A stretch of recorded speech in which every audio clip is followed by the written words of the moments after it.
Hi again, everybody. It's Ken in Ken Iverson in Kent, Washington, USA, on second segment this afternoon on the burning of the Korans on Saturday. Apparently, Jones has called that off.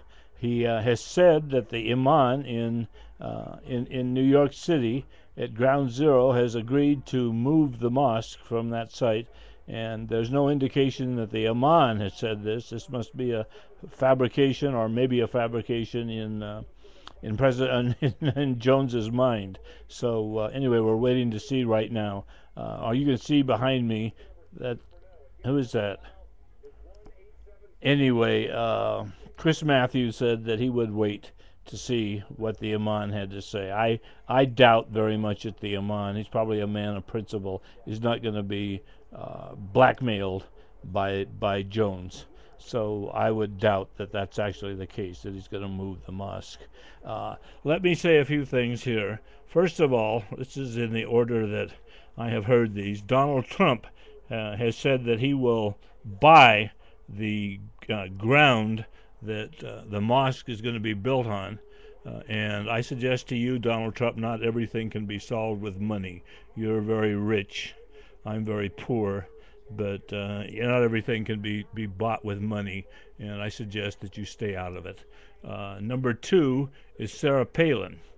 She has said something to the effect that that Jones is being provocative, to say the least. He's being provocative. She didn't say that. I'm saying that. To say the least, he's being provocative, and that like the people who want to build the mosque, the imam who wants to build the mosque is being provocative. And I suggest to you, Sarah Palin, that that's not the case with the mosque. It certainly is with Jones, but it's not with the mosque. Let's see if I can find what I have here on the mosque. Anyway, this is an interfaith. This is a proposed interfaith center, and it will not only have a mosque. It'll have a Jewish component and a Christian component, and I don't know whether Buddhism and Hinduism and Sikh religion and all of that is going to have a place in this interfaith center at Ground Zero. But it's not only a mosque. And what is provocative about an interfaith center? I know at Stanford, there's a Bechtel Center, which is an interfaith student center. It's for students from all over the world, and it's something like that. I mean, that's hardly provocative. That's even hardly controversial. You can hear the phone ringing in the background here. So this is, I don't know who this is, but we'll see. We'll just let it ring. My answering machine will take care of it. So anyway, this.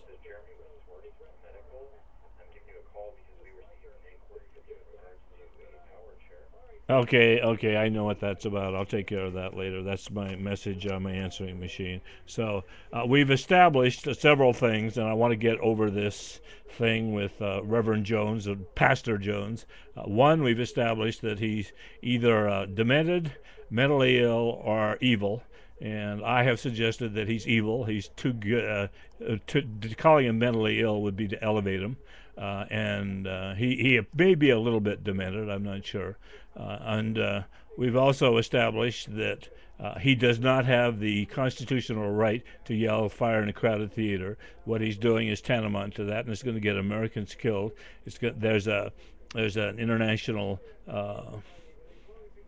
warning now for people flying to be careful. Because of what Jones is saying. I mean, I said this before, and I'll say it again. People are going to be killed. There's no doubt. In fact, I imagine they've been killed already, and we just haven't heard about it in this country. And not only the troops, the troops are placed in harm's way by our government. And people are not placed they're placing themselves in harm's way when they fly now because of what Jones is doing in Florida. So let's see. Sarah Palin. Sarah Palin gets her fingers into everything. She is not exactly the brightest bulb on the planet.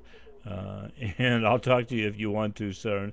Sarah, my phone number is 253-859-7866. I can't stand in my living room and see all the ways up to Alaska the way you can stand in your living room and see all the ways to Russia.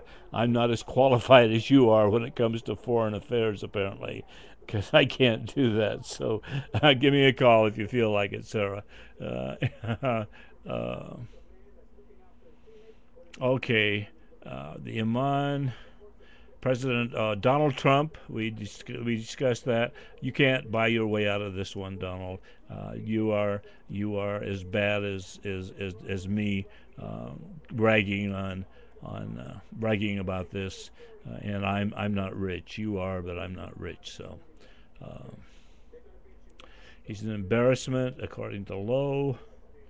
Jeff Morrell, a ripple effect. Uh, so, I want to discuss something that I mentioned in the beginning of a video the other night that I recorded. That was returning from the Kent City Council meeting here in Kent, where I live. It was on Tuesday evening. It's from 7 to, I don't know what it was, 8:30 or so. It was a relatively short meeting. And at the meeting, I suggested that the things that I've just said about the constitutional right of those proposing the mosque, and that some yahoo was going to, sure as heck as I'm sitting here or standing there, I said the other night, they will bomb it or desecrate it in some way. And then one of the city council members said, his name is Les Thomas, and he and I have joshed back and forth at each other. He knows that I played on a very good basketball team in 1960-61, and apparently he was a fan at that time. He's older like I am. And he mentioned Steve Roberts, who was a 6'11" center on that team. That's an interesting story there. Steve has a kidney problem, and he was not able to play in college because his kidneys hung down below his rib cage, and if he were to get hit in the kidneys, he could have died. And anyway, his scholarship, University of Washington, allowed him to pursue his studies on the full scholarship he was on for basketball. So I say kudos to the University of Washington. Anyway, Steve's wife, his second wife, unbeknownst to Steve, was a perfect match for a kidney transplant. And Steve had the transplant.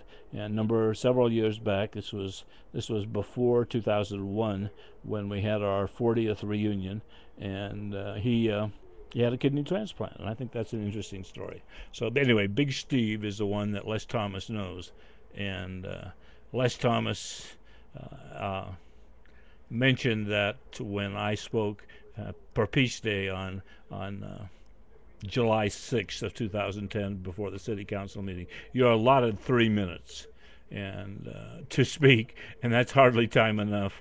If they had equal time, I would have probably 10 or 15 or 20 minutes to say what I have to say, and obviously I have things to say. So anyway, Les said after the meeting, I went up and I talked to Jamie Perry, who was the president, a young woman who's the president of the council, the Kent City Council. She just recently had a baby named Bailey, a little girl. And I went up and I said she looked really good, and she does. I mean, pregnant women, when they're pregnant and afterwards have this sort of glow about them. And Jamie looked really good, and she thanked me. And then Les and I got into a discussion, and he said something to the effect that that if they had a mosque at Ground Zero, would in Mecca, would they allow a church to be built, a Christian church to be built in Mecca?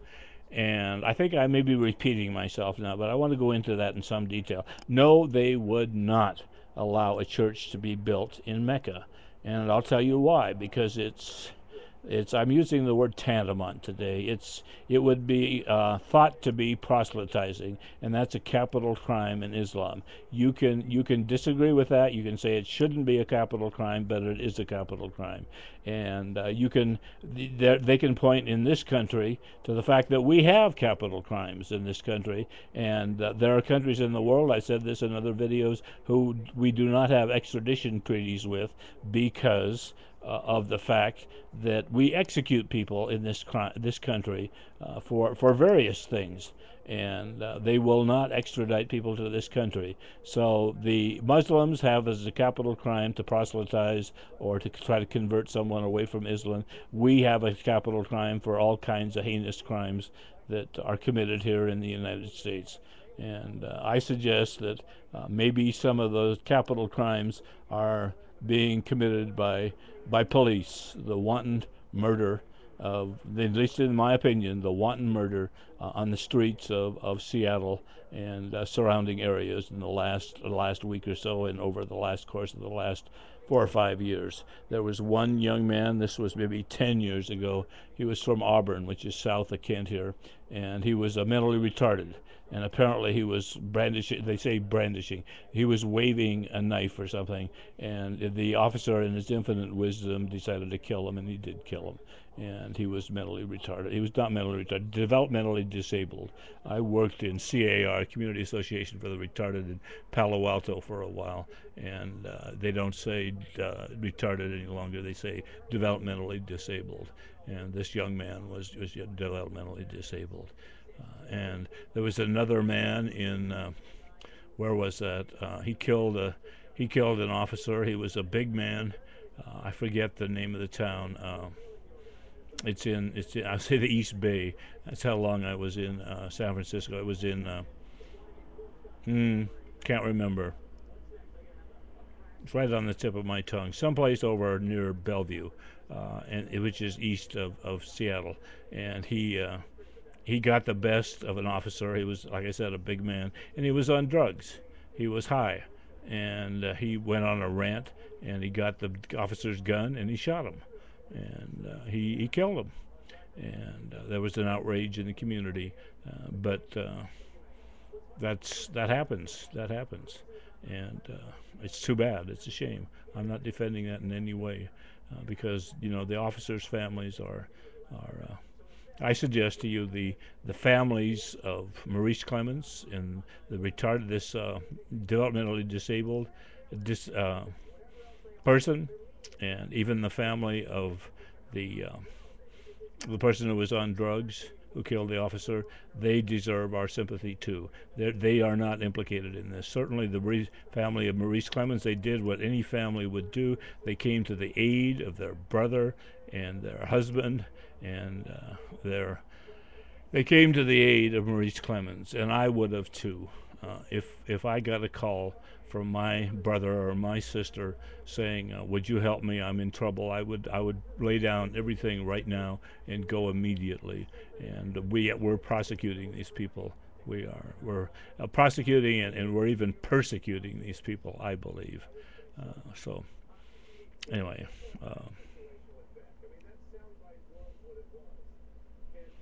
A travel warning. That's what the word I was looking for. A travel warning has been issued by the State Department this morning, Thursday morning, the 9th of September.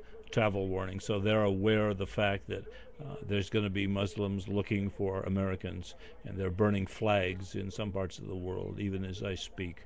And there will be more of that, I can guarantee you. We are not popular in Afghanistan, in Iraq.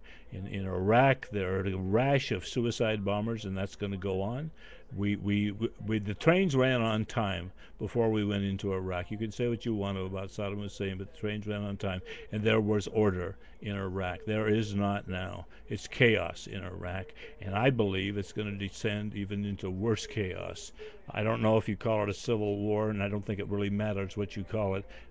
If it walks like a duck, it quacks like a duck, it probably is a duck.